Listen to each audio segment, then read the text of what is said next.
Good morning, everyone. Welcome back to Rav Dessler, Beyond Breakfast. All right, so we're in the middle of Rav Dessler. I'm sorry I didn't print them for you, but Bezrat Hashem will have them to you on Monday. Rav Dessler is talking about the month of Elul, and we spoke about the different strategies we can use to go ahead and prepare ourselves for the month of Elul.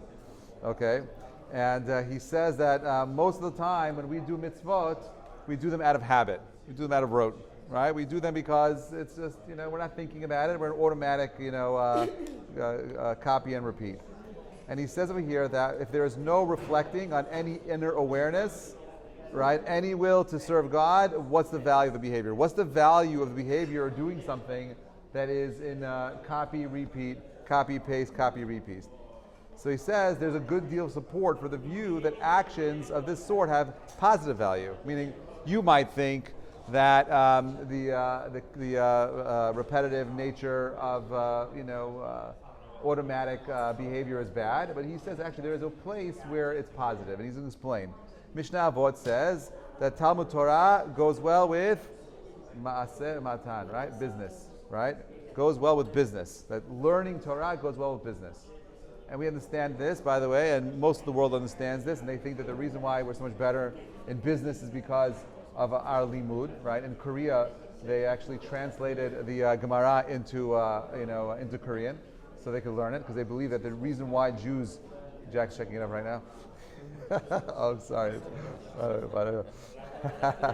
No, I want you to check it up. Okay, fine. Anyway, so they're translating it into Korean. Okay, I pre-check. He's my pre-checker. Anyway, so you could translate it into Korean. Why? Because they believe that our learning of Gemara, our learning of Torah, makes us better. He says, why? Because the intensive effort which each of these demands makes a person forget sin. Meaning the whole reason why we get better in our business, so when you have Torah and business together, you're so focused on your business, so focused on limud, so focused on the process of trying to grow yourself, there's no time to do anything bad. And the truth is that I imagine that in a world where you have tremendous amount of abundance, that's where humanity begins to fall the most morally. Because if you have too much free time, too much money, too much everything, I could do whatever I want. Your mind your imagination, the dimyon takes over, and you start doing all kinds of crazy things. But the idea that we have to work, Rav Dessler is a very big believer, you got to get a job, and the reason why you got to get a job is because it's through your work that you're able to find Borei Olam, you're able to find God.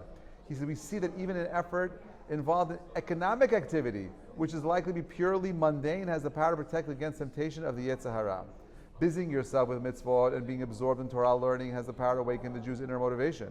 We all know that one should always occupy himself with Torah and mitzvot, even if it's not for the own sake. Because from doing them from an unworthy cause, shalol lishma, ba lishma. That's Gemara and Nazir. How does one do this? There's a version signed in the name of the Yerushalmi, which makes it a little bit more explicit. Listen to the Yerushalmi says. It says, learn Torah even if not for its own sake. Since you are busying yourself with it, you will come around to doing it for its own sake. Right? Meaning, it doesn't matter. Like, it's just the same idea. Like, success is showing up. You can't, what's that famous quote, like, you miss 100% of all the shots you never take. Right? You just got to get out there and start throwing the ball up, and Bezrat Hashem, you'll be matzliach. Same idea. You have to show up. Busying yourself with learning Torah, the Kedusha of Torah, you put that in your heart, it awakens your inner longing and kindles within us the flame of learning for its own sake. So we see that there's so much good hidden even in the mere outward behavior. But on the other hand, we find a number of sources that flatly contradict this idea. You see this, by the way, in the Navi. The Nevi'im did not like, rote. The Nevi'im did not like it when people just did things, over and over again. The Gemara says, you know what, we're a lower generation. At the very least, show up. Like this, there's actually major conversations in the synagogue. We have one minyan here that goes really fast. We call it the express train minyan, right? And there's different opinions. The express 8 o'clock. Okay, anyway. So I'll say it. Now you know. If you're looking for a fast minyan, it's 8 o'clock at the Sour Synagogue is the express minyan. You get there, you'll never be late. Anyway. So lots of debate as to whether or not we should be doing it fast or slow. And I get people coming to me, Rabbi, Chacham Ovadia says that if you pray in a fast minyan, better not to pray. That's not true. I don't believe you ever said that, right? And I'm a very big believer that, sometimes there are times you have to pray fast, unfortunately. Not ideal.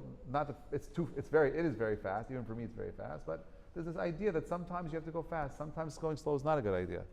So which one is better? Better not to have a fast minyan, so people will just say, I don't have time, I'll just pray at home. Or better to have a fast minyan, people come. And the idea is over here the same thing. Maybe if they come to pray at a fast minyan, eventually they'll say, you know what, I want to pray in a slow minyan, right? So now we're going to try to institute something. This is on the deal. No one knows this yet. But on Rosh Chodesh, we want to sing Nakdisha, right? For Rosh Chodesh. It's crazy. I know, like they're too fast for that. But we're going to try to sing one song for Rosh Chodesh once a month, and slowly try to add small things where it's not every day, but once in a while we'll try to add things to make the minyan a little bit more, meaningful, a little bit more, mechubad for a tefillah for Kadosh Baruch Hu. But this is what the Yeshayahu says. He says, because these people have approached me with their lips and honored me with their mouths, but have turned their hearts away from me.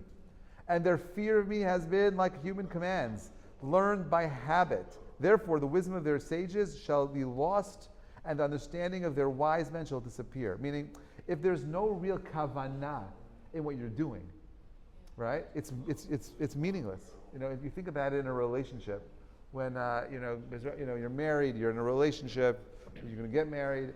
If someone's in a relationship and you're just doing things heartlessly because you have to do them, because that's your responsibility, your relationship won't really survive for too long. It could survive eventually. I mean, hopefully the idea is just keep doing it and eventually do it for the right things. But like when you're courting someone and you're building a relationship, everything you do has tremendous intention. And that intention is never supposed to fade away. The same is with our relation with Borei Olam. There are moments where we have clarity and we know what we're supposed to do, and there are moments where the clarity is kind of fuzzy, right? And the Yeshayahu says that in a generation where people are doing things autonomously, I want you to know, I just did this. I have a Tesla. I like speaking about it. I love Tesla. I bought shares in Tesla. I love the car. I love the experience. I don't drive. I wake up in the morning, go to my car. I push work on my thing. It goes, reverses out of my driveway, drives me here, parks in front of the Knesset. I don't touch the wheel. But recently I had a trip. We were going to Cleveland with my family. And, it doesn't have, they couldn't all fit in my car. Taking a Sienna, Toyota Sienna, which is a nice car, but does not have auto drive features. And I'm sitting there, it's a 7-hour drive, and my arm is hurting because I'm not used to holding my arm up on the steering wheel. I'm so numb from not just touching anything and sitting there. I don't even have and then I realized my reflexes are not as fast. When you automate things, it numbs you a little bit. Right? So while on the one hand, I don't want to drive, because driving in Manhattan, you can't drive anyway, it's just back and forth, stop and go, that's the best time to use it. Right? But there is this idea when you let go too much, right? You weaken the self. And you don't want to weaken the self. He says the Navi warns that this punishment for external deeds, which lacks all inwardness and sincerity, will be the loss of wisdom for the sages. What happens to a generation where they stop thinking and everything is ChatGPT?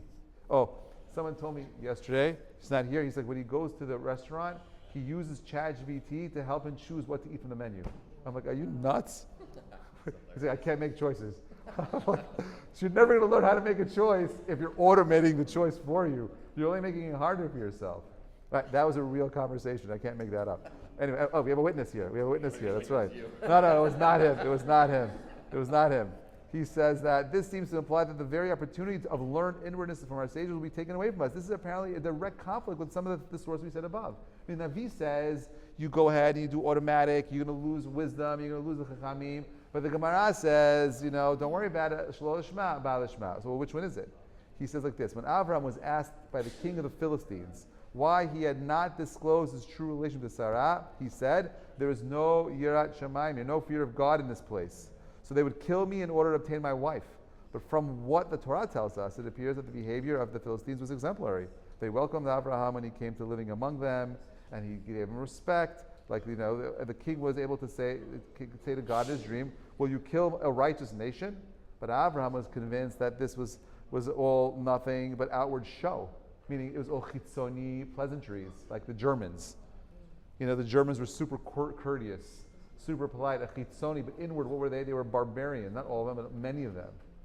Same thing that's going on in Gaza right now, unfortunately. He says inwardly, they were on the level of murderers prepared to kill for lust. And this is where he ends, and we're gonna end it with a question, and Mezan Hashem will pick up the question on Monday. He says, why did their practice of good deeds not raise their moral value? Meaning, if these people were doing the chachmas drachim, they brought Avraham in, or the Germans were so courteous and so polite, why didn't they bring them in? Why didn't the Shalol Lishma over there, Ba Lishma? That's the question. Think about an answer. Bezrat Hashem, we'll pick up next week. Shavua Torah, everybody. Thanks for listening.